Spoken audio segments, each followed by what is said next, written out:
हाँ जी स्टूडेंट्स, अब हम डिस्कस वो बीच में कोई आ गया था इसलिए डिसकंटिन्यू करना पड़ा।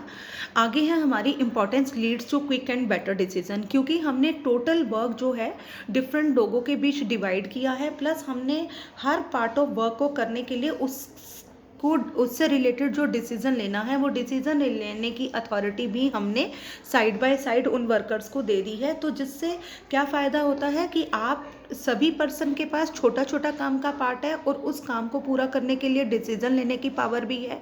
तो इससे हर काम का पार्ट जो है अच्छे से पूरा हो जाता है और वो क्विकली, क्योंकि उन्हें अधिकार है किसी से पूछना नहीं, किसी से डिस्कस नहीं करना, तो वो डिसीजन ले लेते हैं फटाफट भी और अच्छे डिसीजन भी लेते हैं।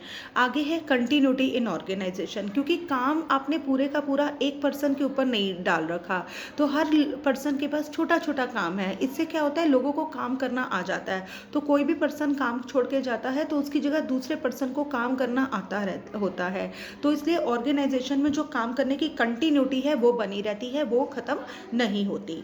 इसमें आगे है क्या क्या ऑब्स्टेकल्स हैं डेलीगेशन ऑफ अथॉरिटी में, क्या क्या रुकावटें आती हैं। रुकावटें दो साइड से आती हैं, from the superiors, from the subordinate. Superior के पॉइंट ऑफ व्यू से डेलीगेशन में क्यों दिक्कत आती है, unfamiliarity with the art of delegation. उन्हें पता नहीं होता कौन सा काम हमें डेलीगेट करना है, कौन सा काम डेलीगेट नहीं करना है। दूसरा डिज़ायर टू एडमिनिस्टर, उन्हें वो इच्छा होती है कि हम रूल करें। अगर सारा काम हमने औरों को दे दिया, सबॉर्डिनेट को दे दिया, तो हमारी इंपॉर्टेंस कम हो जाएगी, इसलिए वो डेलीगेट नहीं करते। तीसरा lack of faith in subordinate, उन्हें विश्वास ही नहीं होता, उन्हें अपने सबॉर्डिनेट्स में विश्वास नहीं होता कि वो काम ढंग से करेंगे या नहीं करेंगे, इसलिए वो उन्हें काम नहीं सौंपते।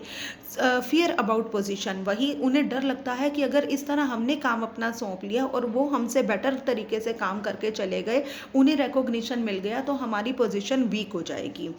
डिज़ायर टू मेक आइडेंटिटी, उन्हें अपनी पहचान बनानी होती है कि सारा काम हम करते हैं, ये शो करना है, इसलिए वो डेलीगेट नहीं करते हैं। ट्रेडिशन ऑफ एंटरप्राइज, एडिशन का ट्रेंड है कि सारा काम मैनेजर करता है, सबॉर्डिनेट्स को काम नहीं सौंपा जाता, इसलिए डेलीगेट नहीं करते हैं।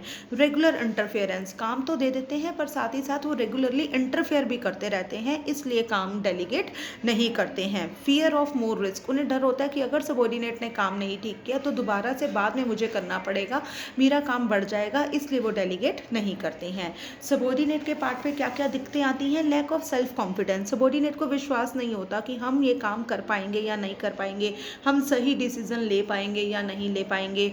या उन्हें होता है फियर ऑफ क्रिटिसिज्म, कि लोग हमें क्रिटिसाइज़ करेंगे, अगर हमने काम सही से नहीं किया, काम में कोई मिस्टेक हो गई तो हमें क्रिटिसिज्म सुनना पड़ेगा, वो इसलिए डेलीगेटेड काम को नहीं एक्सेप्ट करते। नेक्स्ट है लैक ऑफ इंसेंटिव, अगर उन्हें रिस्पॉन्सिबिलिटी एडिशनल दी जाती है तो उन्हें उम्मीद होती है कि हमें एक्स्ट्रा कोई इंसेंटिव भी मिलेगा। अगर हम बिना इंसेंटिव दिए उन्हें एडिशनल वर्क देते हैं तो भी वो काम लेने से, एडिशनल काम लेने से मना करते हैं। Lack of knowledge and experience in subordinate, क्योंकि उन्हें खुद को काम करने अभी आता नहीं है, नॉलेज नहीं है, एक्सपीरियंस नहीं है, तो इसलिए भी वो काम लेने से कतराते हैं। Non cooperation by able subordinate, कुछ लोग होते हैं जिन्हें काम करना अच्छे से आता है फिर भी वो एडिशनल वर्क नहीं लेते हैं, और कुछ होते हैं जिन्हें काम करना आता नहीं, तो दोनों तरह के सबॉर्डिनेट से हमें डेलीगेशन के प्रोसेस में दिक्कत आती है। आगे है डिपेंडेंस ऑन एग्जीक्यूटिव, हमेशा उन्हें स्पून फीडिंग की आदत होती है, कोई भी डिसीजन लेना हो वो अपने बॉस के ऊपर डिपेंड लेते और रहते हैं, इसलिए डिपेंडेंस की वजह से उन्हें इंडिपेंडेंटली काम करने की हैबिट नहीं पड़ती। तो ये सारी थी obstacles in the process of delegation, superior और सबॉर्डिनेट दोनों के पॉइंट ऑफ व्यू से। आगे है suggestions to overcome the difficulty of delegation of authority, कैसे हम ओवरकम करें। सिंपल है, जो जो प्रॉब्लम आई है उन सबको ख़त्म कर दो। पहला, knowledge of art of delegation, manager को पता सिखाओ कि कौन सा काम हम डेलीगेट कर सकते हैं, कौन सा काम डेलीगेट नहीं कर सकते। सिलेक्शन ऑफ कॉम्पिटेंट सबॉर्डिनेट, आप कॉम्पिटेंट सबॉर्डिनेट को सेलेक्ट करो और उन्हें काम दो, उन्हें देखने कर कि ये हमारे सबॉर्डिनेट काम कर रहे हैं तो और लोग भी काम करना स्टार्ट कर देंगे। Less interference in the routine work, उनके रोज़मर्रा के रूटीन डे टू डे कामों में इंटरफेयर मत करो ताकि उन्हें भी विश्वास भी आए और काम करना भी आ जाए। उसके बाद capacity to bear the risk, आप रिस्क देखो, जब तक आप रिस्क नहीं लोगे तब तक आप का कोई भी काम नहीं हो सकता। जब भी हम सबॉर्डिनेट को एक काम देते हैं तो एक रिस्क बना रहता है कि शायद वो गलत करे, बट इसका तरीका ये नहीं है आप उन्हें काम मत दो। इसका तरीका ये है बीच बीच में आप फॉलो अप करते रहो, जहाँ उनको कोई प्रॉब्लम आए वो प्रॉब्लम को आप दूर करते हो। आगे है defining the authority and responsibility clearly. उन्हें क्लियरली बताओ ये आपकी रिस्पॉन्सिबिलिटी है। आप उन्हें मतलब ना क्लियर कट शब्दों में उनका काम बताओ, और क्लियर कट शब्दों में उन काम को करने के लिए उनके पास क्या क्या पावर है, क्या क्या अधिकार हैं, वो भी दो।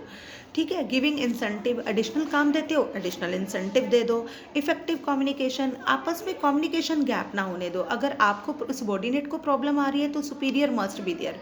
सुपीरियर को कोई डायरेक्शन कोई इंस्ट्रक्शन देनी है तो सबॉर्डिनेट को उसे सुनने के लिए तैयार होना चाहिए। तो कम्युनिकेशन इफेक्टिव दोनों पार्टीज के बीच होना चाहिए। ट्रेनिंग ऑफ सबॉर्डिनेट को ट्रेनिंग दो, उन्हें सिखाओ कि काम कैसे किया जाता है। आगे प्रेज इंस्टेड ऑफ क्रिटिसिज्म, काम गलत भी हो जाए तो भी उसको क्रिटिसाइज मत करो, उनकी तारीफ करो कि इन्होंने एडिशनल काम करना स्वीकार किया, धीरे धीरे आ भी जाएगा काम करना। लास्ट टॉपिक है just as authorities key to manager of job, delegation of authorities key to organisation. इसके दो पार्ट है।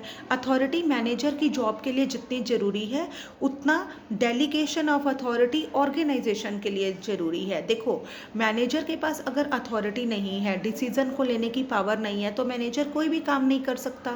इसी तरह अगर डेलीगेशन ऑफ अथॉरिटी आप नहीं करते हो तो एक ऑर्गेनाइजेशन के इतने सारे काम होते हैं वो भी काम पूरे नहीं हो सकते। इसलिए एक मैनेजर की जॉब के लिए ज़रूरी है कि वो अथॉरिटी उसे दो।